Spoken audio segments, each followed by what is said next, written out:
Lula da Silva é, sem dúvida, o grande perdedor das eleições de 2024. Em primeiro lugar, vamos partir da premissa que o Lula é o principal, se não o único, líder de relevo nacional da esquerda brasileira.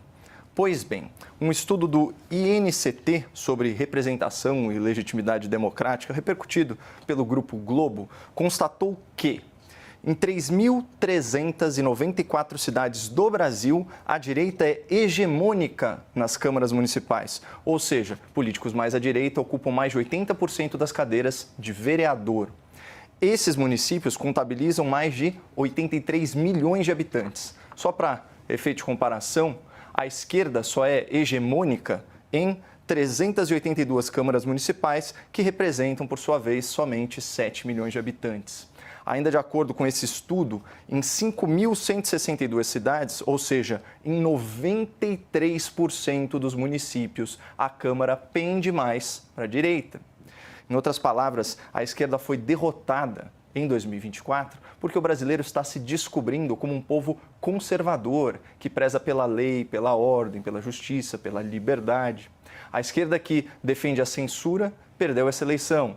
A esquerda que defende benefícios para criminosos perdeu essa eleição. A esquerda que defende a legalização das drogas e do jogo perdeu essa eleição. A esquerda que defende o aborto por conveniência perdeu essa eleição. A esquerda que defende os altos impostos e esbanja dinheiro público perdeu essa eleição.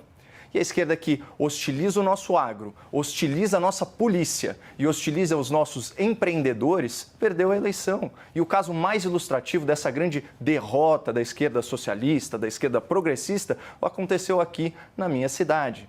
O Lula da Silva, de livre e espontânea vontade, por iniciativa própria, resolveu tratar as eleições municipais em São Paulo como se ele fosse candidato e declarou, ainda em janeiro desse ano, o seguinte: na capital de São Paulo é uma coisa muito especial, uma confrontação direta entre o ex-presidente Bolsonaro e o atual presidente Lula. É entre eu e a figura. Aí a audiência me perdoe o erro de português, mas é que eu estou citando Lula entre aspas. Um dos slogans da campanha petista, publicado reiteradamente nas redes oficiais do PT, era esse aqui: Lula é Boulos e Boulos é Lula.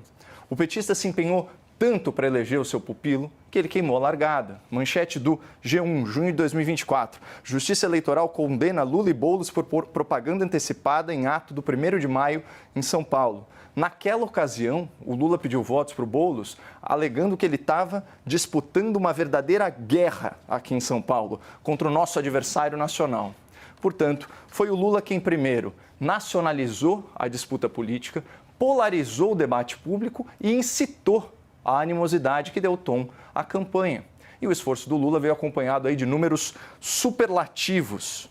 Boulos recebeu 44 milhões de reais do PT, além de 36 milhões doados pelo PSOL. Ou seja, o candidato que alegava defender os mais necessitados foi o candidato no Brasil que mais desperdiçou dinheiro público para se autopromover, 70 milhões de reais. Vocês sabem qual foi o resultado? Vamos comparar.